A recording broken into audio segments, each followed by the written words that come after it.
Hi guys, welcome back to my YouTube channel Meant to Mend. Today we are starting with a new unit in pharmacology, CNS pharmacology.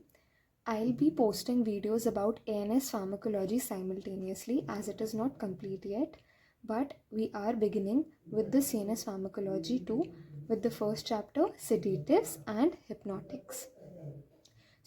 Sedatives and hypnotics हम लोग दो parts में cover करेंगे. First part में I will be discussing barbiturates and second part में I will be discussing benzodiazepines and other sedatives and hypnotics. Okay, so what are sedatives and hypnotics? Sedatives and hypnotics वो drugs हैं जो usually doctors उन patients को देते हैं जिन्हें सोने में दिक्कत होती है, बेसिकली इंसोम्निया होता है.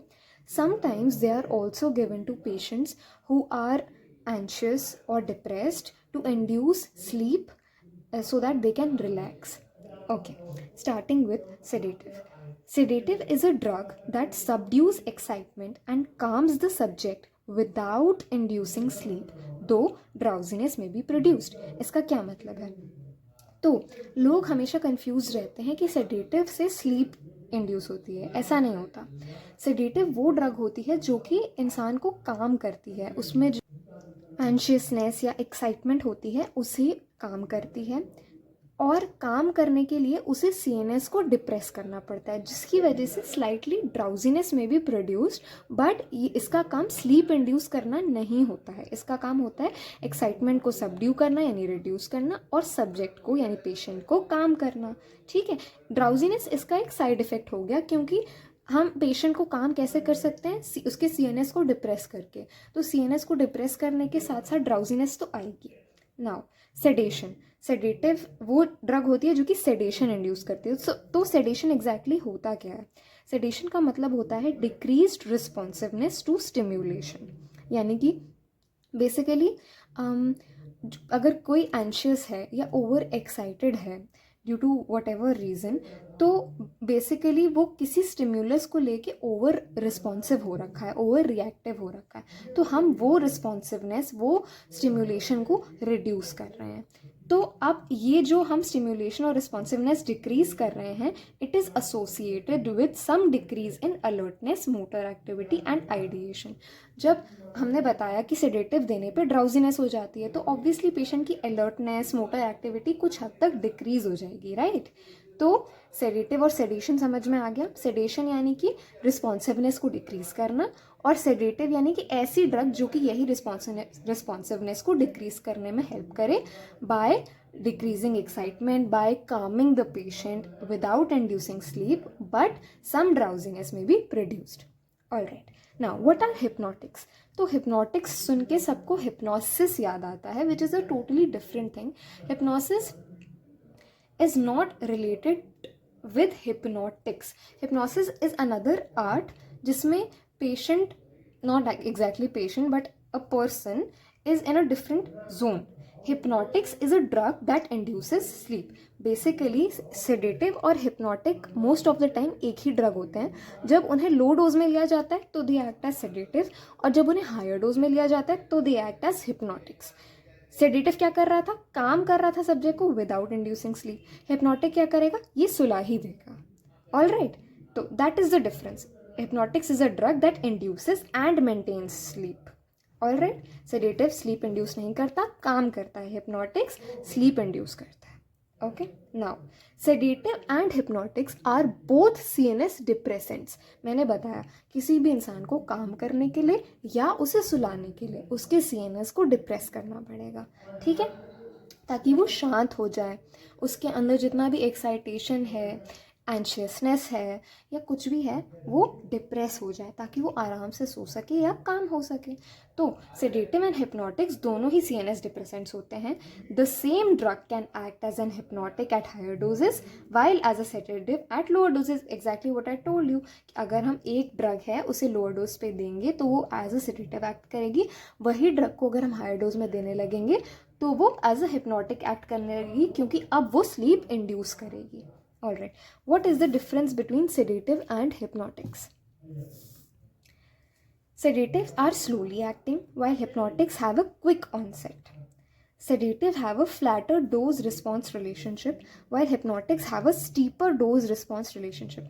ये आप ग्राफ देख रहे हैं यहाँ पे, ये है डोज रिस्पॉन्स रिलेशनशिप.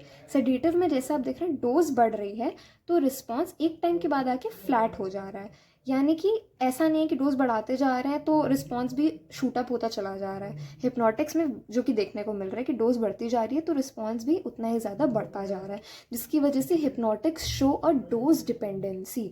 जैसे जैसे डोज बढ़ती जाएगी वैसे वैसे उसकी जो मैनिफेस्टेशन है वो भी बढ़ते जाएंगे. तो सेडेटिव इसलिए ग्रेटर सेफ्टी मार्जिन शो करते हैं और hypnotics have a narrow safety margin. ठीक है, okay. Now coming to hypnotics given in higher dose can produce general anaesthesia. मैंने बताया सेडेटिव को अगर हायर डोज में देंगे तो they will act as hypnotics. Hypnotics को अगर हायर डोज में देंगे तो they will act as anaesthetics. So sedation, hypnosis and anesthesia are increasing grades of CNS depression. Sedation में, हिप्नोटिक में और एनेस्थीसिया में, तीनों केस में CNS डिप्रेस होता है. बस सेडेशन में थोड़ा कम होता है, हिप्नोटिक्स में उससे ज़्यादा होता है और एनेस्थीसिया में सबसे ज़्यादा होता है. एनेस्थीसिया जब हम देते हैं, अगर जनरल एनेस्थीसिया दे रहे हैं तो पूरी बॉडी नम हो जाती है, सेंसेशन लूज हो जाती है, कॉन्शियसनेस लूज हो जाती है. तो CNS depression would be the maximum in the case of anaesthesia, right? Okay. So this was the basic about sedatives, hypnotics and a little about anesthesia. Okay. Now coming to the main thing, sleep, जिसके लिए हम sedation, sedatives और hypnotics use कर रहे हैं. हम sedative, hypnotic क्यों use कर रहे हैं? Sleep induce करने के लिए. This is the major cause of prescribing sedatives and hypnotics. Insomnia के patients में सबसे ज़्यादा ये drugs दी जाती हैं. Okay. Sleep. स्लीप एक आर्किटेक्चर्ड साइक्लिक प्रोसेस होता है in which subject passes through various stages. तो हमारी जो डेली स्लीप होती है ये एक बहुत ही वेल डिज़ाइंड साइक्लिक प्रोसेस है जिसमें हम लोग वेरियस स्टेजेस ऑफ स्लीप के थ्रू पास करते हैं. Sleep occurs in 5 stages. 5 stages of sleep देखे गए हैं. 5 स्टेजेस ऑफ स्लीप देखे गए हैं. स्टेज 0 होता है अवेक, जिसमें हमारा सब्जेक्ट, हम लोग अवेक है. स्टेज 1 होता है N1. N1 यानी नॉन रेम 1. देखो स्लीप क्या होती है, 2 फेज में डिवाइडेड होती है, नॉन रेम और रेम. नॉन रेम जो होता है वो फर्दर 3 स्टेजेस में डिवाइडेड होता है, N1, N2 एंड N3.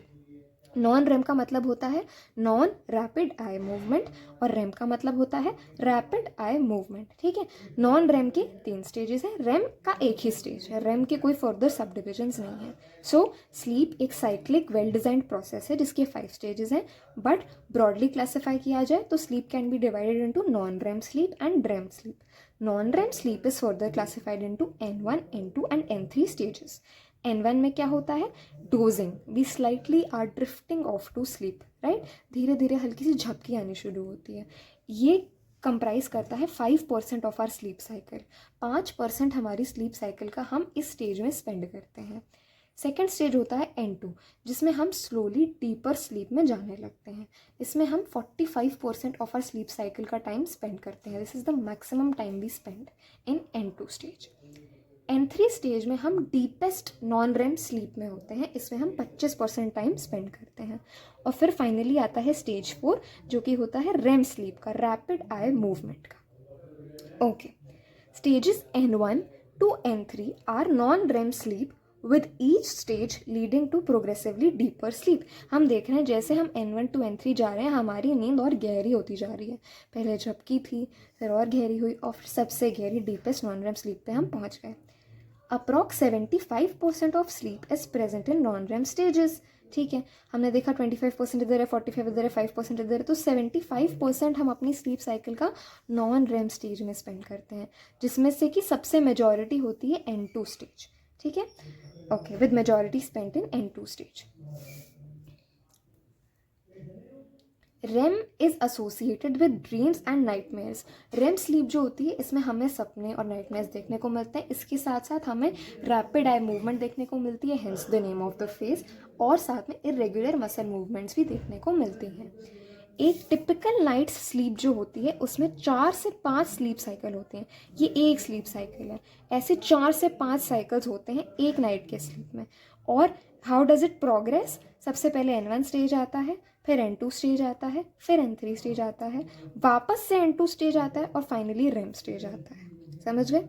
ठीक है, एक कंप्लीट स्लीप साइकिल को 90 से 110 मिनट्स लगते हैं और ऐसी 5 स्लीप साइकिल हम एक रात की नींद में लेते हैं। Okay, now before moving on to drugs of sedatives and hypnotics, we'll know about GABA. GABA is gamma aminobutyric acid.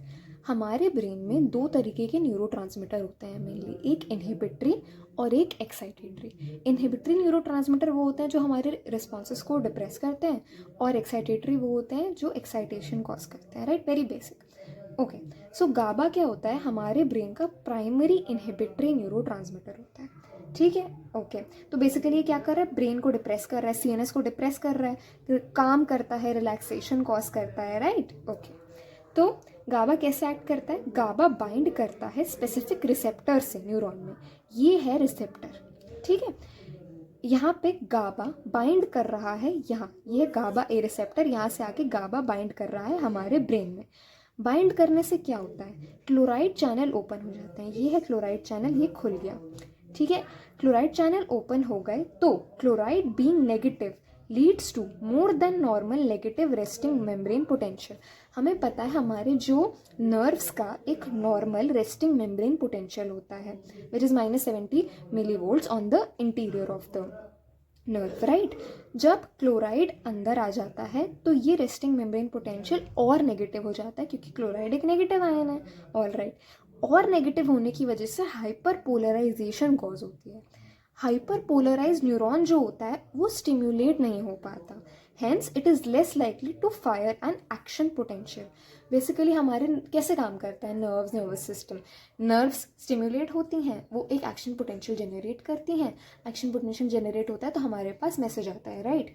Hyper polarise state में क्या होता है? न्यूरॉन को हम स्टिम्युलेट ही नहीं कर सकते। ठीक है, न्यूरॉन स्टिम्युलेट ही नहीं होगा तो वो एक्शन पोटेंशियल जनरेट ही नहीं करेगा। एक्शन पोटेंशियल जनरेट नहीं होगा तो कंडक्शन नहीं होगा, राइट? कंडक्शन नहीं होगा तो सीएनएस हो जाएगा depress.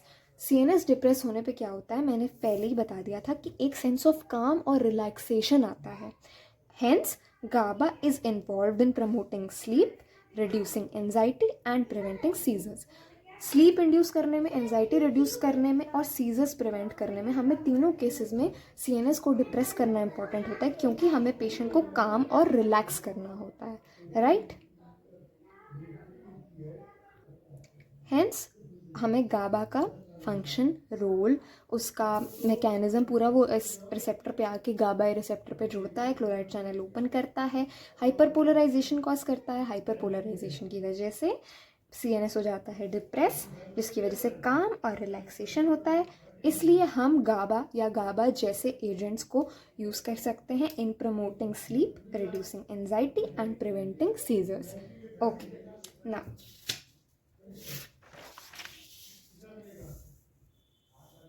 coming to the first class of drugs that are involved in sedation and hypnotics. So मैं कभी भी पहले क्लासिफिकेशन नहीं पढ़ाती बिकॉज ऐसे ड्रग्स का नाम रटना is a bit tough, but once you are aware with what does the drug do, उसके क्या यूजेस हैं, क्या है, तो क्लासिफिकेशन याद करना ईजी हो जाता है। तो जैसे ही sedative and hypnotic chapter end होगा तो चैप्टर के एंड में हम लोग एक बार फ्लो चार्ट के फॉर्म में पूरी क्लासिफिकेशन रिवाइज करेंगे instead of doing it in the beginning. Okay, starting with the first class, that is barbiturates. Barbiturates क्या होते हैं? सब्सटीट्यूटिव डेरिवेटिव्स होते हैं बार्बिचुरिक एसिड के। ये पॉपुलर हिप्नोटिक्स और सेडेटिव रह चुके हैं लास्ट सेंचुरी तक, but are not use now. ऐसा क्यों है ये हम नेक्स्ट वीडियो में पढ़ेंगे जब हम बेंजोडाइजेपिन स्टार्ट करेंगे, तब मैं बताऊंगी कि क्यों बार्बिचुरेट्स अब ऑब्सोलीट हो गए हैं और क्यों उनके ऊपर बेंजोडाइजेपिन्स को प्रेफर किया जाता है। तो अभी तक हमें बस एक छोटा सा इंट्रो मिला है कि बार्बिचुरेट्स क्या है। ऐसे ड्रग्स हैं जिनको हम सेडेटिव्स और हिप्नोटिक्स की तरह यूज़ किया करते थे। एक दो ड्रग्स अभी भी यूज़ होते हैं but not as sedatives and hypnotics but for other purposes which I will tell you.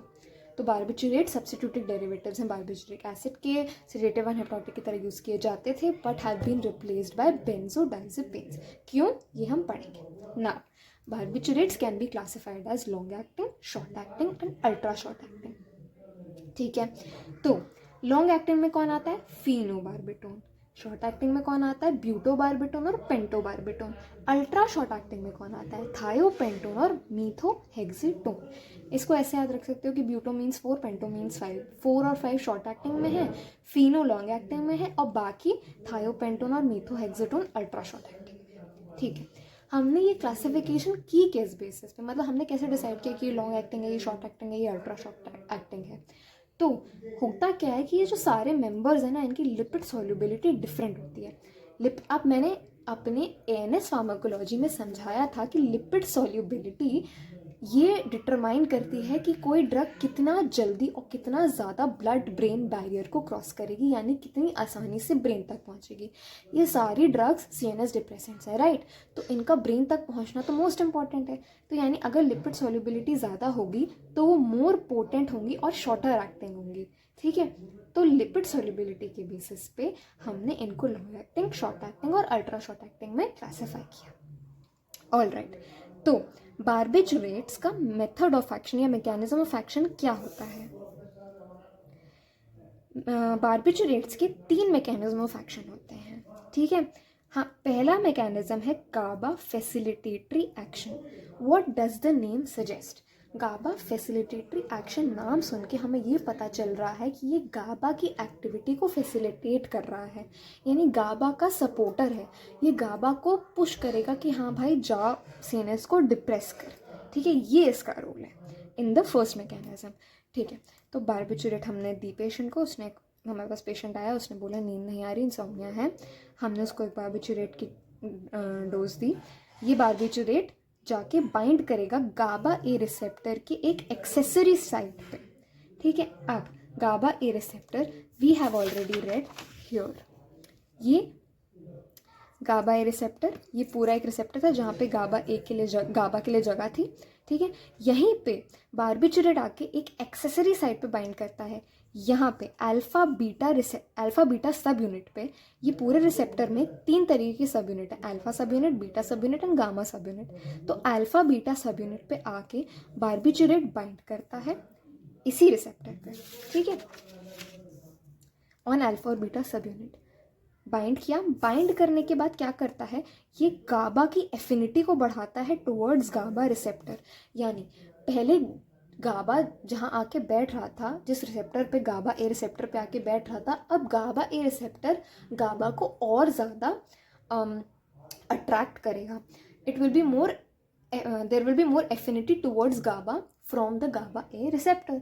ठीक है, एफिनिटी बढ़ गई तो ज़्यादा से ज़्यादा गाबा आके अब गाबा ए रिसेप्टर पे बैठेगा। ठीक है, जिसकी वजह से क्या होगा, क्लोराइड चैनल जितने टाइम के लिए खुले थे अब उससे ज़्यादा देर के लिए खुले रहेंगे। फॉर एग्जाम्पल, पहले अगर 2 मिलीसेकंड के लिए क्लोराइड चैनल खुले थे तो अब 4 मिलीसेकंड के लिए खुले रहेंगे। ठीक है, तो बार्बिचुरेट क्या कर रहा है, टाइम को इंक्रीज कर रहा है क्लोराइड चैनल ओपनिंग के। It is not increasing the number of time the chloride channel is opening. अगर गाबा के बैठने से पहले 5 बार क्लोराइड चैनल खुल रहा था तो अब भी 5 बार ही खुलेगा। बस डिफरेंस ये है कि पहले 2 मिलीसेकंड के लिए 5 बार खुल रहा था, अब 4 मिलीसेकंड के लिए 5 बार खुलेगा। तो total time will eventually increase. ठीक है, इससे क्या होगा, इससे flow of chloride ions into the cell will increase, more hyperpolarization will occur and hence there will be inhibition of the neuron. Chloride के आने से न्यूरॉन पे क्या असर पड़ता है ये तो हम ऑलरेडी पढ़ चुके हैं। बार्बिचुरेट ने क्या किया, उस असर को एक्सेंचुएट कर दिया और ज़्यादा बढ़ा दिया by increasing the affinity of GABA towards GABA receptor. ज़्यादा से ज़्यादा गाबा आके बैठ रहा है। तो बेसिकली यहाँ पे काम कौन कर रहा है, गाबा, बट उस काम करने के लिए उसको पुश कौन कर रहा है, बार्बिचुरेट।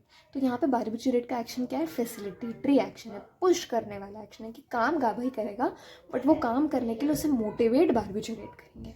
ठीक है, नेक्स्ट मैकेनिज्म है गाबा माइमेटिक एक्शन। यहाँ पे गाबा काम नहीं करेगा, यहाँ पे बार्बिचुरेट गाबा का काम करेंगे, गाबा की तरह काम करेंगे, गाबा को मिमिक करेंगे, हेंस गाबा माइमेटिक एक्शन। मिमिक करने का मतलब होता है नकल करना, तो यहाँ गाबा की नकल करके बार्बिचुरेट खुद गाबा का काम करेंगे। तो यहाँ पे हम हाई कंसेंट्रेशन ऑफ बार्बिचुरेट्स देंगे, लो कंसेंट्रेशन ऑफ बार्बिचुरेट पे हमें ये मैकेनिज्म ऑफ एक्शन नहीं देखने को मिलता। हाई कंसेंट्रेशन पे बार्बिचुरेट्स डायरेक्टली एक्टिवेट करते हैं गाबा ए रिसेप्टर्स को और डायरेक्टली इंक्रीज करते हैं क्लोराइड कंडक्टेंस को। फिर वही होता है हाइपरपोलराइजेशन और इनहिबिशन ऑफ न्यूरॉन्स। पहले गाबा खुद बैठ रहा था, बस ज़्यादा देर तक बैठ रहा था। अब गाबा की जगह बार्बिचुरेट खुद बैठेंगे, गाबा रिसेप्टर्स को एक्टिवेट करेंगे, क्लोराइड चैनल्स को खोलेंगे, हाइपरपोलराइजेशन होगा और फिर इनहिबिशन होगा, normal. Third mechanism is at high dose of barbiturates, they inhibit glutamate induced depolarization through AMPA receptors। मैंने बताया था हमारे ब्रेन में दो तरीके के न्यूरोट्रांसमीटर्स हैं, एक एक्साइटेटरी और एक इनहिबिटरी। इनहिबिटरी में मैंने गाबा के बारे में बहुत अच्छे से बता दिया, लेकिन एक्साइटेटरी जो न्यूरोट्रांसमीटर हमारे ब्रेन का प्राइमरी एक्साइटेटरी न्यूरोट्रांसमीटर है वो होता है ग्लूटामेट, वो कॉज करता है एक्साइटेशन। अच्छा, हम लोग हमारे ब्रेन में सीएनएस में डिप्रेशन कैसे इंड्यूस कर सकते हैं? या तो इनहिबिटरी न्यूरोट्रांसमीटर को बढ़ा दो या फिर एक्साइटेटरी न्यूरोट्रांसमीटर को काम ही मत करने दो। यही दो तरीके हैं ना। इनहिबिशन कैसे कॉज हो सकता है? गाबा बढ़ा दो यानी इनहिबिटरी न्यूरोट्रांसमीटर बढ़ा दो, या फिर ग्लूटामेट घटा दो यानी एक्साइटेटरी न्यूरोट्रांसमीटर घटा दो। Glutamate is the primary excitatory neurotransmitter while GABA is the primary inhibitory neurotransmitter. Inhibition cause करना है, डिप्रेशन कॉज करना है तो गाबा बढ़ाएंगे, ग्लूटामेट घटाएंगे। हमने मैकेनिज्म 1 और 2 में गाबा को बढ़ाया by GABA facilitatory and GABA mimetic action. Mechanism 3 में हम क्या कर रहे हैं? ग्लूटामेट को डिक्रीज कर रहे हैं। So, at high dose of barbiturates, glutamate induced depolarization, excitation induce करने के लिए या मैसेज डिलीवर करने के लिए नर्व्स का डिपोलराइजेशन होना ज़रूरी है। ग्लूटामेट ये डिपोलराइजेशन इंड्यूस कराता है थ्रू एएमपीए रिसेप्टर। बार्बिचुरेट इस ग्लूटामेट को इनहिबिट करता है, एएमपीए रिसेप्टर्स को इनहिबिट करता है ताकि डिपोलराइजेशन ही ना हो पाए, मैसेज ट्रांसफर ही ना हो पाए, कंडक्शन ना हो पाए, बेसिकली एक्साइटेशन ना हो पाए और हमारा सीएनएस डिप्रेस हो जाए। Okay, now once we are well versed with the mechanism of action of barbiturates, we are moving on to actions of barbiturates. Barbiturates mainly act on the CNS, right? तो हमें पता है कि barbiturate CNS depressants हैं, तो barbiturate depress करते हैं all areas of CNS, but the most sensitive is the reticular activating system. ठीक है, barbiturate produce dose dependent effect। इसका क्या मतलब है? देखो, एक टैबलेट खाई तो सेडेशन प्रोड्यूस होगा, 2 टैबलेट खाई तो स्लीप प्रोड्यूस होगी, 3 टैबलेट खाई तो एनेस्थीसिया प्रोड्यूस होगा, 4 टैबलेट खाई तो patient will go into coma. एक एग्जांपल था, I am not exactly telling कि हाँ एक टैबलेट पे यही होगा, but this was an example कि जैसे जैसे डोज बढ़ती जा रही है in the form of tablets, उसके इफेक्ट्स बढ़ते जा रहे हैं। सेडेशन से स्लीप होगी, स्लीप से एनेस्थीसिया होगा, एनेस्थीसिया से कोमा होगा। यहाँ तक मैंने बताया था कि sedation, hypnotics and anesthesia are increasing grades of CNS depression, right? Okay. और क्या एक्शंस होते हैं बार्बिचुरेट के? बार्बिचुरेट स्लीप लेटेंसी को शॉर्ट करता है। स्लीप लेटेंसी क्या होता है? लेटेंट पीरियड वो टाइम होता है जो हम लोग जैसे लेटे और लेटने के बाद नींद आने के बीच का जो टाइम होता है उसे हम स्लीप लेटेंसी या स्लीप लेटेंट पीरियड बोलते हैं। तो स्लीप लेटेंसी क्या होता है? Time taken to fall asleep, इसे शॉर्ट कर देता है बार्बिचुरेट। तो अगर तुम्हारे पास इंसोम्निया का पेशेंट आता है, जैसे सोने में दिक्कत हो रही है, तो क्या होगा? बार्बिचुरेट लेने से उसे जल्दी नींद आ जाएगी। ठीक है। स्लीप ड्यूरेशन इज इंक्रीज, जितनी अगर वो 3 घंटे तक सो पा रहा था तो अब आराम से 6, 8, 10 घंटे तक सो सकेगा। अच्छा, स्लीप साइकिल इज डिस्टर्ब्ड। मैंने बताया था कि जो स्लीप साइकिल होती है एक बहुत ही well design, well architectured process है। बार्बिचुरेट्स क्या करते हैं? इस स्लीप आर्किटेक्चर को डिस्टॉर्ट कर देते हैं। ये एक बहुत बड़ा डिसएडवांटेज है इसका। ठीक है, ओके। यानी सारे स्टेजेस कुछ ना कुछ अफेक्ट हो जाते हैं, उनका ड्यूरेशन डिस्टर्ब हो जाता है, उनका क्वालिटी ऑफ स्लीप डिस्टर्ब हो जाती है। ये एक बहुत इंपॉर्टेंट पॉइंट है कि बार्बिचुरेट भले ही स्लीप की क्वांटिटी को बढ़ा देते हैं लेकिन क्वालिटी को बहुत ख़राब कर देते हैं। Effect on sleep become progressively less if taken every night. तो क्या होता है? बार्बिचुरेट्स का ना धीरे धीरे टॉलरेंस डेवलप हो जाती है। तो जैसे कि पहली बार जब हमने कुछ टाइम गोली खाई तो हमें 8-9 घंटे आराम से नींद आ रही थी। धीरे धीरे करके जब बॉडी इसके लिए टॉलरेंट हो जाएगी ना, तो वो नींद आनी और कम होती चली जाएगी। हैंगओवर, मैंने जैसे बताया कि स्लीप साइकिल डिस्टर्ब हो जाती है। इसका एक और डिसएडवांटेज है कि हैंगओवर होता है इन द मॉर्निंग। ये गोली रात में खा के सो गए, सुबह जब उठे तो पेशेंट बहुत ही डिजी होगा, इरिटेबल होगा, उसे अभी भी नींद आ रही होगी, ड्राउजी होगा, लेथार्जिक फील करेगा, उसका मूड बहुत ख़राब होगा। इसे कहते हैं hangover effect that will occur in the morning after taking barbiturate at night. Barbiturate खाने से हमारी लर्निंग एबिलिटीज़, हमारी शॉर्ट टर्म मेमोरी, हमारी जजमेंट इम्पेयर हो जाती है। ओके, अमनीजिया भी होता है। बारबिचुरेट्स खाने से अमनीजिया कॉज होता है। एडिक्ट्स में एक्सपीरियंस यूफोरिया। बारबिचुरेट्स क्या होता है, बहुत ही लाइबिलिटी प्रोड्यूस करता है। बारबिचुरेट्स का एडिक्शन बहुत जल्दी हो जाता है, इसीलिए इसका मिसयूज़ बहुत हुआ करता था। हैंस बारबिचुरेट्स अब बिना प्रिस्क्रिप्शन के दिए ही नहीं जाते। तो बारबिचुरेट्स के जो एडिक्ट्स हो जाते थे उनको यूफोरिया एक्सपीरियंस होता है, एक्सेसिव एक्साइटमेंट। ठीक है, इनकी एंटी कन्वल्जेंट प्रॉपर्टी होती है। Example is phenobarbitone. Phenobarbitone is a very important anti convulsant drug. जब हम एंटी एपिलेप्सी कवर करेंगे तब यू नो अबाउट इट। ठीक है, फार्माकोकाइनेटिक्स। बारबिचुरेट्स जो होते हैं हमारे गैस्ट्रोइंटेस्टाइनल ट्रैक्ट से वेल अब्जॉर्ब होते हैं, बॉडी में वेल डिस्ट्रीब्यूटेड होते हैं, वाइडली डिस्ट्रीब्यूटेड होते हैं। सीएनएस में कितना एंटर करेंगे ये डिपेंड करता है उनकी लिपिड सॉल्युबिलिटी पे। मैंने बताया कि जितना ज़्यादा लिपिड सॉल्युबल उतना ज़्यादा ब्लड ब्रेन बैरियर को क्रॉस करेंगे, उतना ज़्यादा उनकी रेट ऑफ एंट्री होगी। इस बेसिस पे हमने उसको क्लासीफाई भी किया था, राइट।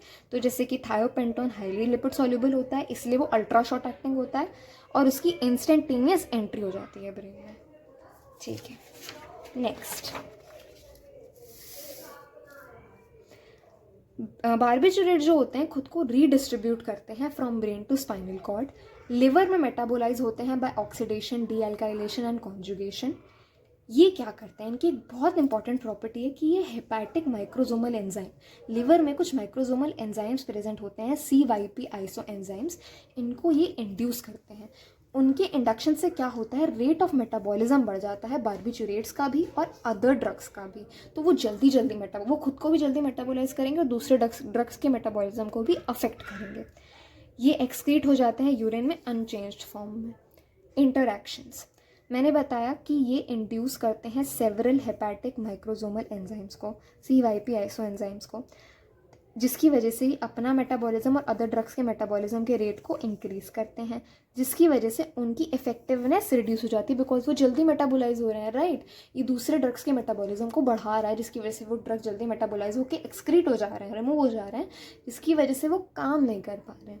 तो warfarin, steroids including contraceptives, tolbutamide, griseofulvin, chloramphenicol, theophylline, इन सारे ड्रग्स के मेटाबॉलिज्म को, इफेक्टिवनेस को ये अफेक्ट करता है।